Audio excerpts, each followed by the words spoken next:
En cette rentrée, des enfants de la commune d'Abobo ont reçu des kits scolaires, un soulagement pour ces élèves et leurs parents. Plus de 700 000 personnes ont succombé à la Covid-19 aux États-Unis depuis le début de la pandémie. Bonsoir, merci de suivre le 19h sur RTI 2. Rendons-nous tout d'abord dans la commune d'Abobo. Des enfants de couches défavorisées ont bénéficié de kits scolaires, un soulagement pour ces élèves et leurs parents en ce début d'année scolaire. On en sait plus avec Georgette Ido. Aider les familles défavorisées à faire face à la rentrée scolaire 2021-2022, une mission que l'association Solidarité et Protection de la Belle Cité SPBC s'est assignée. Mise en place depuis décembre 2019, la SPBC s'est engagée afin d'améliorer les conditions de vie et d'apprentissage des habitants de cette commune cosmopolite. Pour faciliter l'accès à l'éducation pour tous, des kits scolaires sont remis à 200 enfants issus de familles vulnérables. À la rentrée scolaire, un mois qui est difficile pour les parents. Donc nous avons voulu soutenir les parents en offrant des kits scolaires pour pouvoir faciliter nos tout petits. La population de cette commune n'est pas restée insensible face à ce acte de générosité qui vient soulager les familles impactées par la crise sanitaire. Je promets que je vais bien travailler à l'école. S'ils travaillent bien à l'école, ils pourront se rehausser dans la société. Donc c'est vraiment un message de solidarité envers ses parents, un message vraiment d'encouragement à l'effort à l'école. La journée de remise de kits a été marquée par des prestations d'artistes. Notons que la SPBC est à sa deuxième édition de remise de kits, un acte qu'elle entend pérenniser. Dans le domaine de la santé, conformément aux décisions du Conseil national de sécurité du 9 septembre 2021, la direction de la communication informe l'ensemble des journalistes, photographes, caméramens et techniciens audiovisuels accrédités pour la couverture des activités de la présidence de la République qu'ils devront, à compter du lundi 4 octobre 2021, présenter une attestation de vaccination contre la Covid-19 ou un test PCR négatif de moins de 72 heures pour pouvoir accéder au palais de la présidence de la République. Dans la même veine, plus de 700 000 personnes ont succombé à la Covid-19 aux États-Unis depuis le début de la pandémie. Selon le comptage de l'université Johns Hopkins vendredi, l'équivalent de la population de la capitale Washington. Ce sombre cap vient rappeler que des centaines d'Américains meurent toujours chaque jour du coronavirus malgré la campagne de vaccination. Dans le domaine du café cacao, les présidents du conseil d'administration des coopératives de la filière ont créé une association. L'ASPCA-CC a pour but de défendre la cause des producteurs. Elle revendique plus de 500 PCA de coopératives. Bintou Pekeli. Moussa Sawadogo dit Moussa Cacao est le tout premier président de l'ASPCA-CC, l'association des présidents de conseil d'administration des coopératives du café cacao. Investi à l'hôtel président de Yamoussoukro autour du thème « Le cacao, notre patrimoine et notre héritage », ensemble préservons-le pour des générations futures. Il s'est dit prêt à œuvrer pour le bien-être des producteurs, un défi à relever pour les 3 prochaines années. L'objectif de l'ASPCA-CC est de mieux organiser les coopératives acteurs clés dans la production, dans la collecte et la commercialisation du cacao afin d'en faire de véritables instruments de développement participatif. La SPCA-CC revendique plus de 500 PCA des coopératives du café cacao qui produisent en moyenne 8000 tonnes par an.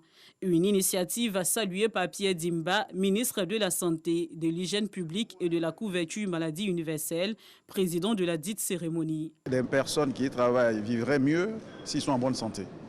Et voilà pourquoi nous avons non seulement rappelé à ces populations les efforts qui sont faits au niveau du gouvernement, avec à leur tête le chef de l'État, pour améliorer donc les conditions de soins en milieu rural. Et en même temps, nous les avons invités fortement à se faire vacciner face à cette épidémie qui ravage. Le ministre de l'Emploi et de la Protection sociale, Maître Adama Kamara, président du comité interministériel de lutte contre la traite, l'exploitation et le travail des enfants, par ailleurs parrain de la cérémonie, est porteur du message du ministre d'État, ministre de l'Agriculture et du Développement rural, Kobena Kwasi Adjoumani, patron de la dite investiture. À ce titre, il a invité les producteurs à s'enrôler pour la couverture maladie universelle et à œuvrer pour la lutte contre le travail des enfants. Ensemble, nous devons veiller à faire en sorte que ceux qui sont en âge de travailler puissent travailler dans les plantations. Pour que cela soit, il faut que nous élaborons une stratégie qui incite nos jeunes qui sont en quête d'emploi et qui sont en âge de travailler, qu'ils aillent travailler dans les plantations, parce que le travail dans les plantations est aussi valorisant que le travail dans les bureaux. Cette cérémonie qui lance officiellement les activités de l'ASPCA-CC a été également le lieu d'inaugurer le siège de l'association située au quartier Nana de Yamoussoukro, la capitale politique. La villa comprend des bureaux et des salles de réunion, tout un bonheur pour ses nouveaux occupants. Avant, ça s'est passé, tout le monde se défend. Hein. Mais aujourd'hui, on a un bureau, on a un président. On avance beaucoup. C'est une joie parfaite pour nous parce que l'idée était là depuis longtemps. Il fallait mettre cette idée en place. Aujourd'hui, Dieu merci, on a pu confiner ça et ça a été réalisé. Je pense qu'on aura une table d'échange et de discussion réelle. À l'issue de cette cérémonie d'investiture, les producteurs du café et du cacao se sont fait vacciner en présence du ministre de la Santé en vue de se protéger et de protéger les autres de la Covid-19 tout au long de la campagne 2021-2022. Et parlant de la campagne 2021-2022, le prix du cacao est fixé à 825 francs le CFA le kilogramme contre 1000 francs CFA pour l'an dernier. Le kilogramme de café passe, lui, de 550 francs CFA à 700 francs CFA. Parlons invention. Valère Eddy est le lauréat du concours Falling Walls Lab d'Abidjan. Il a présenté une solution de carburant alternatif à base de déchets liquides de manioc pour la réduction des émissions de CO2, dioxyde de carbone dans les transports routiers. La finale de la 4e édition du concours Pitch Falling Walls Lab, idée novatrice capable de faire tomber les murs dans différents domaines d'activité, s'est déroulée le jeudi 30 septembre à Cocody. On en sait plus avec Rosemont Kini et Bintou Pekeli. Valérie est le vainqueur du concours Falling Walls Labs Abidjan 2021, un concours qui vise à promouvoir l'innovation scientifique, technologique et des idées innovantes. Valérie ira défendre les couleurs de la Côte d'Ivoire en Allemagne en novembre prochain lors du grand concours Falling Walls Labs avec son projet Indidia Industrial qui développe le carburant à base de déchets de manioc. Nous proposons une solution de carburant alternatif à base de déchets liquides de manioc pour pallier à la réduction des émissions de CO2 dans les transports routiers qui émettent près de 3/4 des émissions de CO2 mondiales avec 5,85 gigatonnes annuellement. Et cette solution va régler ce problème-là. Comme Valérie, ce sont au total 16 chercheurs et innovateurs qui ont présenté leur projet lors de la séance du pitch organisée par la Fondation Friedrich Neumann. Ils ont été évalués par des chefs d'entreprise sur 3 critères. Le premier, c'était l'innovation, la pertinence. Le deuxième, c'était la scalabilité, la pertinence. Est-ce que ce projet peut être dupliqué n'importe où dans le monde? Et le troisième critère, c'était la présentation, la façon de présenter, l'éloquence et la clarté de présentation. La Fondation n'est pas un instrument de financement, mais la Fondation Neumann est plus un créateur de réseau.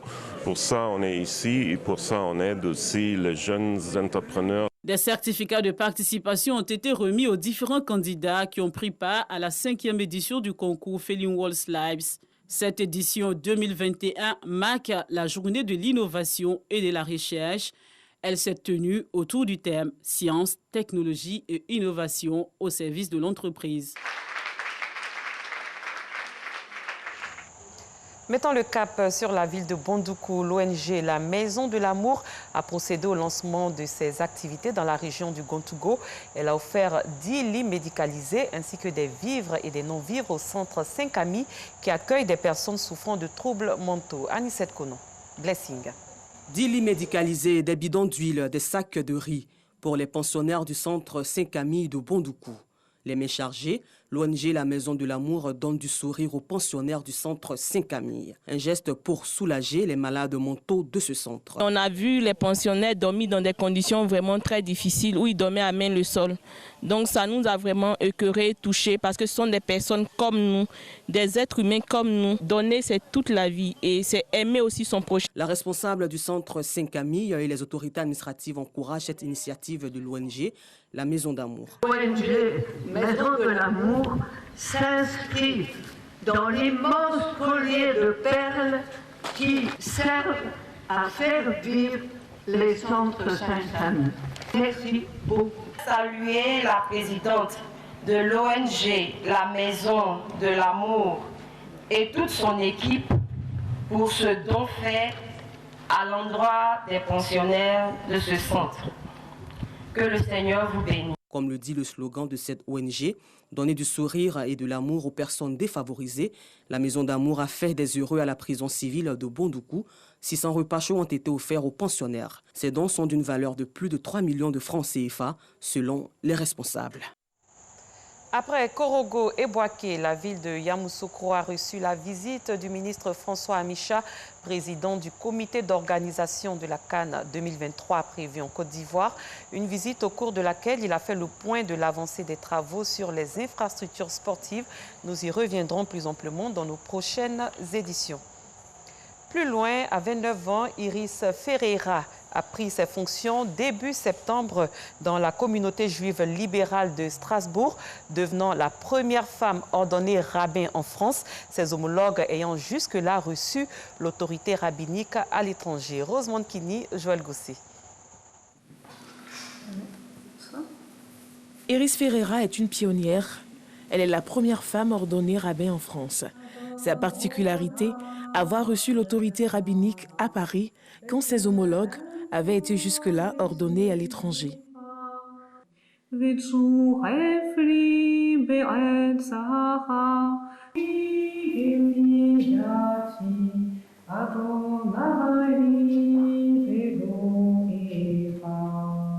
vrai que je ne me suis pas forcément posé énormément de questions sur le fait qu'il n'y avait pas beaucoup de femmes en France qui étaient rabbins.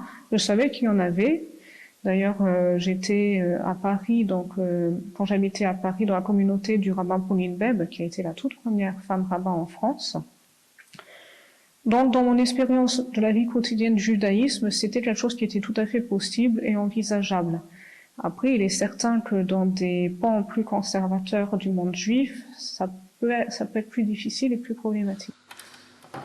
Sa décision de devenir rabbin a justement mûri auprès de Pauline Bébé. Elle a longtemps été la seule femme rabbin de France. Alors je pense que c'était avant tout le fait que j'aimais beaucoup la liturgie, j'aimais beaucoup l'étude des textes, j'avais envie de vivre au plus près de la communauté aussi, j'aimais beaucoup tous les aspects de la vie communautaire juive, etc. Et du coup, le désir d'être rabbin est venu de là, je pense. La jeune femme espère que son ordination ouvrira la voie à d'autres femmes en France. J'ai l'impression que ça s'inscrit dans un mouvement plus global d'un développement du judaïsme donc libéral et de l'accession des femmes au rabbinat. Enfin voilà, dans tout un mouvement qui dépasse, on va dire, une histoire personnelle. Si aux États-Unis, les femmes rabbins se comptent par centaines, elles ne sont que quelques dizaines en Europe. Dans le sud de l'Afghanistan, des milliers de démunis tentent chaque jour de fuir la misère et la crise humanitaire en s'exilant au Pakistan. Mais le régime des talibans leur refuse le passage, les exhortant à rester pour rebâtir leur pays. Nous y reviendrons dans nos prochaines éditions. Cette édition est, elle, terminée. Merci de l'avoir suivie. Très bonne soirée. À demain, même heure.